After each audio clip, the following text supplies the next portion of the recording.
भगवान शंकर का संवाद कर रहे। 4 निशानी मेरे भगवान शंकर ने तुमको दे दी प्राप्त करने की। 4 शंकर भगवान से मिलने की 4 निशानियां सामने आती है। जब आप शिव महापुराण की कथा सुनते रहते हो, शिव जी के मंदिर जाते, 1 लोटा जल चढ़ाते, शंकर का भजन करते करते साल निकलते चले गए। साल। 4 निशानी मेरे भगवान शंकर ने तुमको दे दी प्राप्त करने की।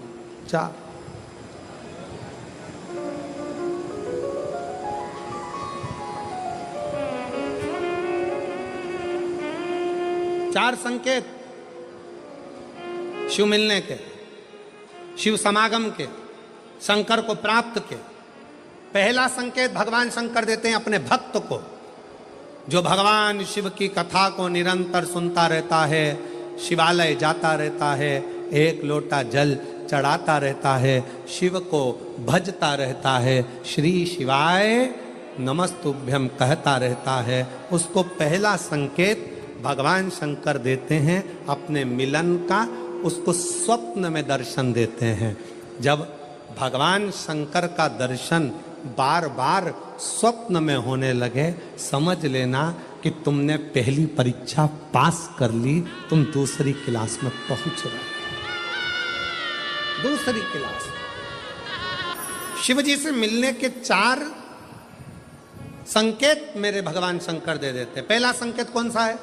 जम के उत्तर दो। शंकर भगवान जम के बोलो, काय में आने लगे? सपने। और रात शाम, वो कहते हैं ना, रात शाम सपने में आए। वो कहते रात शिव सपने में आए, बोले मेरे सपने में आए। और गंगा बहा गए, गंगा बहा गए। भगवान शिव जब स्वप्न में दिखने लगे, स्वप्न में आने लगे, स्वप्न में दिखने लगे, समझ लेना तुम्हारी पहली परीक्षा पास हो गई और तुम आगे बढ़ गए। आगे। अब शिव तुम्हारे करीब में आ रहे हैं। दूसरा संकेत भगवान शंकर देते हैं शिव महापुराण की कथा सुनने वालों को।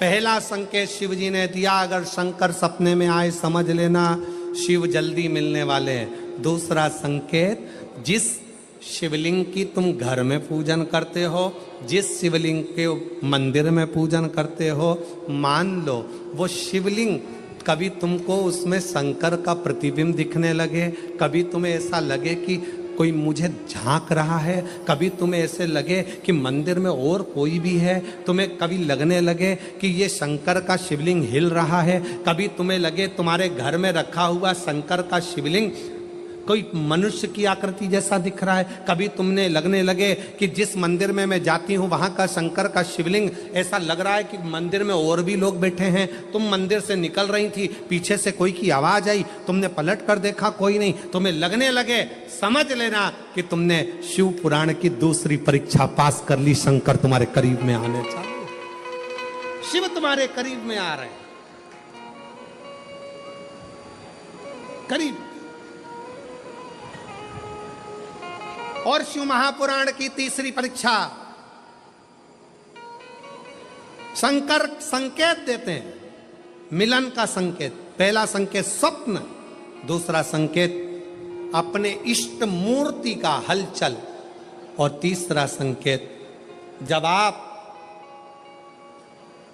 कुछ सोचो और वैसा की वैसा ही तुम्हारे साथ 2 दिन या 5 दिन में हो जाए, समझ लेना कि तीसरा संकेत दे दिया, मतलब शंकर अब तुरंत मिलने वाले हैं। तुमने सोचा, अपने बेटे से कहा, देख बेटा मत कर ऐसा, ऐसा करेगा तो उसके साथ ऐसा हो जाएगा। बेटी मुझे लग रहा है कि ये काम गलत है, बेटा तू ऐसा कर ले, ऐसा हो जाएगा। संकेत तुम्हें मिलने लगे और तुम्हारी विवेक, तुम्हारा एंटीना, तुम्हारी बुद्धि, तुम्हारा चित्त प्रबल हो जाए, समझ लेना कि शिव मिलने वाला।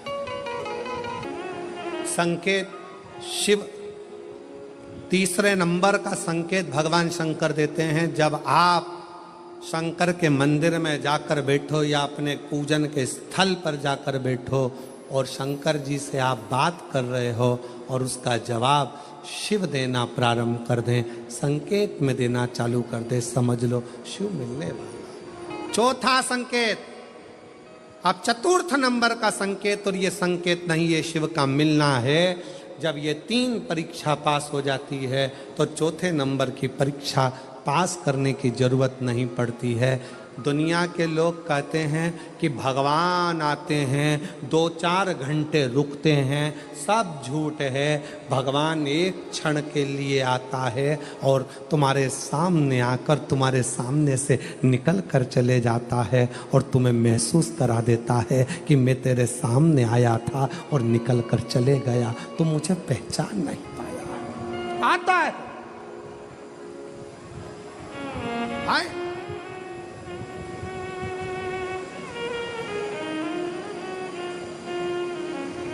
पांच दिन की शिव पुराण चल रही है, सुबह से लेकर रात तक, रात से लेकर सुबह तक, सुबह से लेकर रात तक 5 दिन की यह शिव पुराण कल विराम हो जाएगी। कल तक में तुमने 5 दिन जो सुबह भोजन से लेकर, नाश्ते से लेकर रात को सोने तक और सोने से सुबह तक, सुबह से फिर रात तक जो क्रम करा, 5 दिन का क्रम उठाकर देखना। अगर तुमने दिल से पंडाल में शिव महापुराण की कथा सुनी है तो श्रवण करने वाले को एक क्षण के लिए शंकर का दर्शन होता जरूर है, भले वो किसी अंश रूप में हो, वो होगा।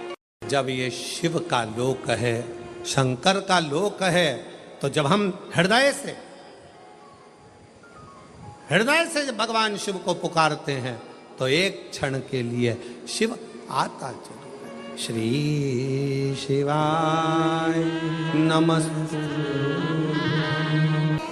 चित्तवृत्ति में वही समाहित हो, वही। कोई पुण्य का भागी नहीं है, सबके सिर पर पाप की गठरिया। पार्वती अमरनाथ की गुफा में भगवान शंकर कहते हैं, संसार सागर में कलयुग में आपका जन्म हुआ है तो मस्तक पर पाप की गठरिया भरी पड़ी है। कोई तुमसे कहे कि हमारा श्राप लग जाएगा, बद्दुआ लग जाएगी, ये लग जाएगा, वो लग जाएगा, दुनिया के लोग तुम्हें डराएंगे, धमकाएंगे। डरने की जरूरत नहीं है। संसार सागर में कोई दूध का धुला हुआ नहीं है। शिव पार्वती से कहते हैं, संसार में वही श्रेष्ठ है जो शिव की आराधना में डूबा है और शंकर के मंत्र का स्मरण कर रहा है। पाप सबके माथे पर है। 4 स्थान पर हर व्यक्ति से पाप होता है। पहला, झाड़ू लगाते समय छोटे जीव मर जाते हैं, पाप माथे चढ़ जाता है। दूसरा, वस्त्र धोते समय, नहाते समय छोटे छोटे जीव मर जाते हैं, उसका पाप माथे चढ़ जाता है। तीसरा, अग्नि जलाते समय, भोजन बनाते समय, लाइट जलाते समय छोटे छोटे पतंगे मर जाते हैं, उसका पाप माथे चढ़ जाता है। चौथा, अपने घर से चलकर जब हम कहीं जाते हैं, अपने पांव के नीचे छोटे छोटे जीव मर जाते हैं, उसका पाप माथे चढ़ जाता है। 4 स्थान पर हर व्यक्ति से पाप होता है। प्रत्येक व्यक्ति के मस्तक पर पाप बंधा रहता है। पर सुन पार्वती, जो प्रतिदिन शिवालय में जाकर 1 लोटा जल शंकर को समर्पित करता है, वो धीरे धीरे पाप से मुक्त होकर मेरा अपना होते चले जाता है और वो संसार सागर से मुक्त हो जाता है। बहुत डराया गया संसार में, लोगों ने खूब डराया आप लोगों को, ऐसा मत करना पाप लग जाएगा, ऐसा मत करना पाप लग जाएगा, ये मत करना पाप लग जाएगा, भगवान को ऐसे भोग लगा दिया पाप लग जाएगा, भगवान को ऐसे जल चढ़ा दिया पाप लग जाएगा, भगवान को ऐसा कर दिया पाप लग जाएगा, भगवान को ऐसे प्रणाम कर लिया पाप लग जाएगा। शिव महापुराण ने सब कुछ समाप्त कर दिया। शिव महापुराण ने तो एक ही बात कही कि बच्चा गंदे नाली में गिर जाए, बच्चा गंदे पानी में गिर जाए, बच्चा गंदे कीचड़ में गिर जाए, उसको कोई नहीं उठाएगा, कोई गले से नहीं लगाएगा। बच्चा कीचड़ में गिरा हुआ केवल एक माँ और एक बाप होते हैं जो कीचड़ में गिरे हुए बच्चे के कपड़े नहीं देखते, उसको गले से लगा लेते हैं। उसी तरह संसार में कितना भी पाप हो जाए, शंकर के मंदिर जाना मत छोड़ना, क्योंकि वो बाप ऐसा है कि तुम कितने भी पापी हो तो भी गले से लगाकर तुम्हें तार देगा, तो भी तुमसे कहे पाप लगेगा, पाप लगेगा। शिव जी की भक्ति में, भजन में, स्मरण में उल्टा जपो, सुल्टा जपो, कैसे जपो, दिन में जपो, रात में जपो, शुद्ध में जपो, अशुद्ध में जपो, जैसे हो वैसे जपो। शंकर का नाम जपने वाले पर भगवान कृपा करता है। जो दिल से श्री शिवाय नमस्तुभ्यम बोलता है वो शंकर की औलाद, शिव का पुत्र कहलाता है। श्री शिवाय नमस्तुभ्यम बोलने वाले पर शंकर कितनी भी समाधि में लगे हो, श्री शिवाय नमस्तुभ्यम